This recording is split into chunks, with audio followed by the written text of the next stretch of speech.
Hey guys, thanks for joining me for another time of studying God's Word. And today we're in Genesis chapter 38, if you want to turn over there. But it seems that we take a momentary left turn here in the subject matter and take all the attention off of Jacob and Joseph to spend some time with Judah, of all people. We certainly see that Judah and his family were far from being perfect, far from being anywhere near righteous in the way they treated one another. And I've said before that Scripture proves itself to me, proves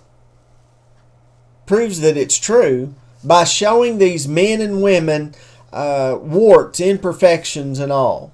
And this chapter is certainly no exception to that rule. So, Genesis chapter 38, let's look at the first 6 verses here. At that time, Judah left his brothers and went down to stay with a man of Adullam named Hira. There Judah met the daughter of a Canaanite man named Shua. He married her and lay with her. She became pregnant and gave birth to a son who was named She conceived again and gave birth to a son and named him Onan. She gave birth to still another son and named him Shelah. It was at Kezib that she gave birth to him. Judah got a wife for his firstborn, and her name was Tamar. It seems that the brothers couldn't really get along all that well with one another. At least that's the way I see it. Judah leaves the company of his brothers to live with a man by the name of Hira. He apparently falls in love then with a Canaanite woman by the name of Shua. He marries her, and they have 3 sons together, and they name them Onan, and Shelah. He gets a wife for his firstborn, apparently among the Canaanite people, and her name is Tamar. And here is really where the tragedy of our story begins, with Tamar, but also of Judah's sinful ways, not to mention the sinful ways of his sons.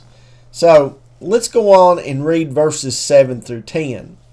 But Judah's firstborn, was wicked in the Lord's sight, so the Lord put him to death. Then Judah said to Onan, "Lie with your brother's wife and fulfill your duty to her as a brother-in-law to produce offspring for your brother." But Onan knew that the offspring would not be his, so whenever he lay with his brother's wife, he spilled his semen on the ground to keep from producing offspring for his brother. What he did was wicked in the Lord's sight, so he put him to death also. So was evil in the eyes of the Lord, so the Lord made an example of him. He was put to death by the Lord, it says. Judah promotes the law of the land upon death by telling his second-born son to marry or at least lie with his brother's widow and have a child by her. In this manner, Onan would help continue his dead brother's lineage, line, heirship for that matter. The child would be son. Onan, however, dealt deceitfully with Tamar and did his best to ensure that she would bear no children for his dead brother. It was a sin against Tamar and Judah and the Lord, and the whole family for that matter. God also killed him for being so evil and doing such a thing. There was one son left. What would Judah do with Tamar now that 2 of the 3 of his sons had been put to death by the Lord? Would he deal right with her? So verse 11 says, Judah then said to his daughter-in-law Tamar, live as a widow in your father's house until my son Shelah grows up. For he thought he may die too, just like his brothers. So Tamar went to live in her father's house. So Judah seems to be doing the right thing towards Tamar here. He puts her off until his youngest son is of age and could marry her. So she goes back to live with her father until this third son grows up. Or so she thought. So verses 12 through 18 tells us a different story. It says, after a long time, Judah's wife, the daughter of Shua, died. When Judah had recovered from his grief, he went up to Timnah to the men who were shearing his sheep, and his friend Hira the Dulamite went with him. When Tamar was told, your father-in-law is on his way to Timnah to shear his sheep, she took off her widow's clothes, covered herself with a veil to disguise herself, and then sat down at the entrance to Anim, which is on the road to Timnah. For she thought, though Shelah had now grown up, she had not been given to him as his wife. When Judah saw her, he thought she was a prostitute, for she had covered her face. Not realizing that she was his daughter-in-law, he went over to her by the roadside and said, come now, let me sleep with you, and what will you give me to sleep with you? She asked. I'll send you a young goat from my flock, he said. Will you give me something as a pledge until you send it? She asked. He said, what pledge should I give you? Your seal and its cord and the staff in your hand, she answered. So he gave them to her and slept with her, and she became pregnant by him. So when the time came when Shelah was old enough to marry, Judah did not follow through on his promise, apparently. He instead, it seems like he did nothing. In the meantime, his own wife had died, and he was apparently back to his old ways, hanging out with his old friend Hira, and they went out to, quote unquote, shear Judah's sheep, but found other things to do instead. Tamar got word that her father-in-law was in the area, so she cooked up a plan to deceive him, just as she had been deceived by him. Apparently, sheep shearing was a time when the men were away from home, and you know what happens sometimes when that happens. They're more prone to sinful behavior. So Tamar disguised herself as a prostitute and waited for the moment for Judah to happen by. She had dressed and acted like a temple prostitute, so he didn't even think twice here. They bargained on what it would take for him to sleep with her or her to sleep with him. He pledged to send her a young goat, but she wanted some surety that the young goat was going to be given to her. So he was talked into leaving his seal and his staff, two very important things, until the young goat could be brought to her. And then, at that time, presumably, she would relinquish the seal and the staff. But of course, Tamar had other plans here to deceive this deceiver. So verses 19 through 23 says, after she left, she took off her veil and put on her widow's clothes again. Meanwhile, Judah sent the young goat by his friend, the Dumalite, in order to get his pledge back from the woman. But he did not find her. He asked the man who lived there, where is the shrine prostitute who was beside the road at Anim? There hasn't been any shrine prostitute here, they said.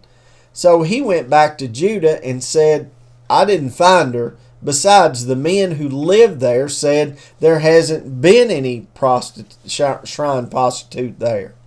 Then Judah said, let her keep what she has, or we will become a laughingstock. After all, I did send her this young goat, but you didn't find her. So after Judah leaves the area, Tamar changes her clothes, goes back to life as usual. Judah goes and follows through on his promise, but when the goat was brought, no prostitute could be found there. Judah figures that, he's lost what he had given her, his seal and his staff. At least he tried, right, to make it right, even though it was a wrong in the first place. But if he had only known that this wasn't the end of it all, maybe he would have done a little more digging. It would come back to haunt him for sure. His indiscretion would find him out in a very short time. Verses 24 through 26 says, about 3 months later, Judah was told, your daughter-in-law Tamar is guilty of prostitution, and as a result she is now pregnant. Judah said, bring her out and have her burned to death. As she was being brought out, she sent a message to her father-in-law. I am pregnant by the man who owns these, she said, and she added, see if you recognize whose seal and cord and staff these are. Judah recognized them and said, she is more righteous than I, since I wouldn't give her my son Shelah, and he did not sleep with her again. After 3 months, Tamar was found to be with child because of her prostitution. Judah was apparently pretty upset and angry that she would do such a thing. He judges her and says she'll be burned, at least until he finds out that the real guilty party was him. It was his child she was carrying, the child that evil Onan should have given her in the first place, or Shelah, who had been promised to her as her future husband. Judah's humbled here and has to admit that his daughter-in-law, who he had ordered to be burned, was more righteous than he was. She was the one who was determined to continue his son's lineage. She was the one that had ended up having to lie and deceive in order to make this come true. So now we come to a rather shocking conclusion to this chapter. Things take a rather unexpected turn, as we'll see. Let's read verses 27 through 30. When the time came for her to give birth, that's Tamar, right? There were twin boys in her womb. As she was giving birth, one of them put out his hand. So the midwife took a scarlet thread and tied it on his wrist and said, this one came out first. But when he drew his hand back, his brother came out, and she said, so this is how you have broken out. And he was named Perez. Then his brother, who had the scarlet thread on his wrist, came out, and he was given the name Zerah. Tamar finally gives birth to her first child and her second child, 2 sons, Perez and Zerah. Even though Zerah is the first one to put his hand out, Perez is actually the firstborn, completely born anyway. It gets rather interesting, though, when we follow the lineage of this firstborn to Tamar, a Canaanite woman of all people, who was this daughter-in-law of Judah. And she bears his children here. So let's turn real quick before we finish up to Ruth chapter 4, starting in verse 18, to see the rest of the story here. This then is the family line of Perez.